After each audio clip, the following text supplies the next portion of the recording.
Well, joining me now is Mike Greene, CEO of My Local. Mike, thanks very much for inviting me along to see some stores with you today, including this one here in Wilmslow. It's a pleasure.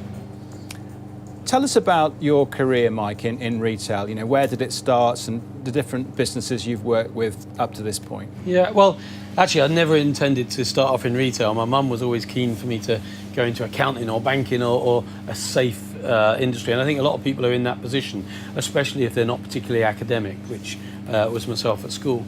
I did a 6-week insight into banking. It was the longest 6 weeks of my life. I hated it. But actually, as I was doing it, I was on the Saturday, I was then working in the newsagent, which is where I'd started as a paper boy, then Saturday lad, summer job, and so on.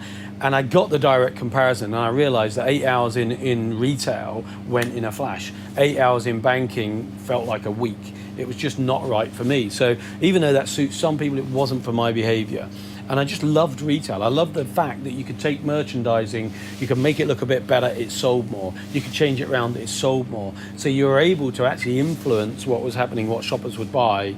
And then as I became an assistant manager and a manager and an area manager, I realized that, you know, we could have the same product, put someone who knew what they were doing in there, put someone who was excited about what they were doing in there, and you can transform a retail business.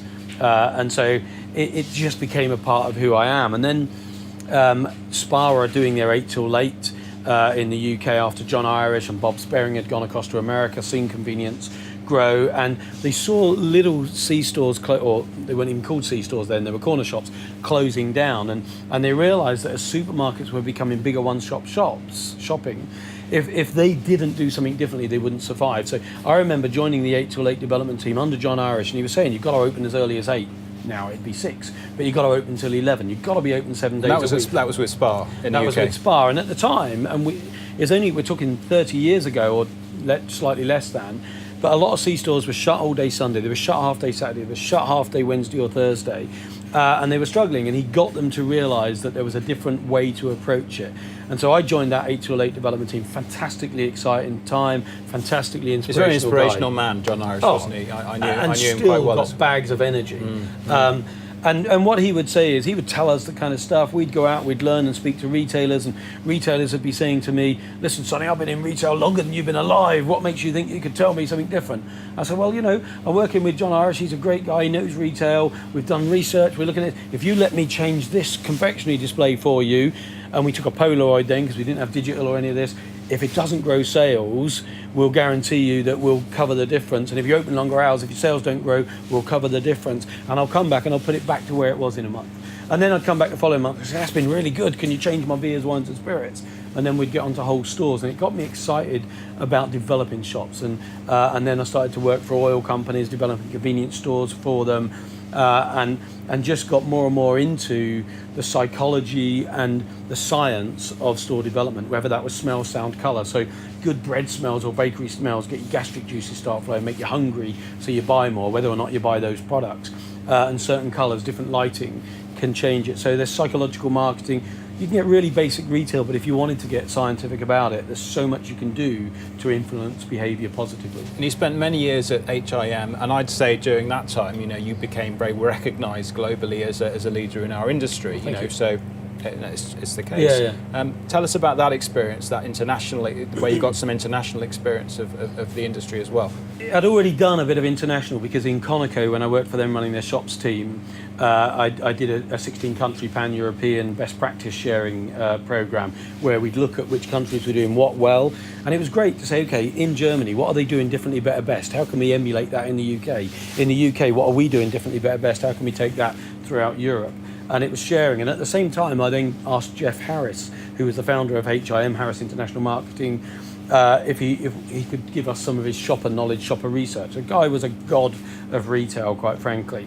But it was very much about numbers and data. And he would come into me and do some research and say, Mike, last year 90% of shoppers did this. This year it's 17%. And I'd say, so what? Is that good? Is that bad? What the hell does that mean, Jeff? Tell me what I need to do with that information. And we built a relationship, became great friends, and he'd say, stop moaning at me, why don't you come work with me? And I said, half joking, but real, I wanted to do something of my own. I said, I'll come work with you, Jeff, if we can buy the business ultimately. And we worked together for a year, and then Tom and I bought that business. And it was fantastic because suddenly I could take some of that knowledge around development. I could start to really understand shoppers through research. And by working with all of the different players, whether it was UK, America, Australia, New Zealand, Europe, I started to see who was doing the really best job. And our research was saying, these guys are the best at fruit and veg, these guys are the best at bread, these guys are the best at beers, wines and spirits. So we could easily emulate what they were doing and share it across the industry. But in doing so, it was almost as if where we are now with my local, everything I've done has been building up for that. My passion for retail, my ability to understand teams that work, teams that don't work, the fact I got to see who the best players in the industry were to choose from my board, and the relationships I have in the industry to enable me to keep relationships to see who's doing well and not. So the HIM business was sold. You did, financially very well out of that. You've gone plural. You've got all kinds of fingers in all kinds of pies. In terms of charitable actions as well as business, commercial ventures. You were, famously filmed on a program we have in the UK called Secret Millionaire, where which obviously was very high profile.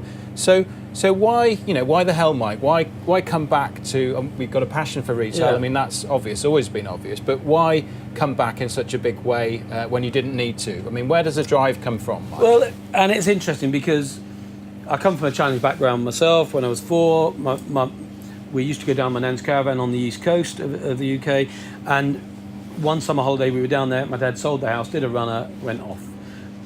Stuff happens, that's life. But my mum was told to put us in care because she couldn't look after 5 kids on her own. She wouldn't do that. We lived in a hospice for 6 months, we had a caravan for 4 years. We had a challenged upbringing. But you never feel it at the time because that's just the norm for you. But it gave me a passion, and at the time I'd say, Mum, one day I'm going to be wealthy, and I didn't know what the hell that meant. But I knew that you could work harder. Kind of inherently, she taught us about anything you want, you can do this. She would say things like, no one's better than you, don't ever believe they are. And that doesn't mean I think I'm better than anyone else, but it means that I could look at someone and say, how do they do that? And I had this kind of inquisitive desire to learn. So when I was asked to do Secret Millionaire, I was interested on a couple of levels. One, because it's going back to those challenged areas, which were very much like my youth. 2, I'd become a behavioural profiler to understand how we could use shopper information to influence behaviour. And so I thought, I wonder how I'll cope behaviourally going back into that environment. Because it's quite real. For 14 days, they take your wallet, they take your phone, they make you live on £68 a week, which is the social sort of benefit level, if you like. Having done that, I thought, you know what, I've done enough. I've earned enough. I don't need to work again, and I'm not seeing as much of my family as I work. And that was my decision to sell HIM. We sold the business. I couldn't then do anything competitive with any of the clients I'd worked with for 3 years, which was a really reasonable anti-compete. William Reed paid us good money. I wouldn't want to go against that with them. But my anti-compete meant, because we'd worked with literally everyone in supplier land pretty much in a C-store and every other retailer, I couldn't work with any of them. So what I did do is I got passionate about charity, and so I decided my life should be a third charity, a third business, and a third personal and family. So I did some challenges, climbing mountains, doing marathons and so on. My wife and daughters and I support 40 charities within 20 miles of where we live. And I'm an ambassador for something called Local Giving, which is 4,000 charities. But what I realised is, having given up the business bit, even though I was doing non-execs, I kind of missed really being 100% part of, committed to, involved in a business. And some people would say to me when I was working really hard building HIM, what's more important to you, Mike, business or family?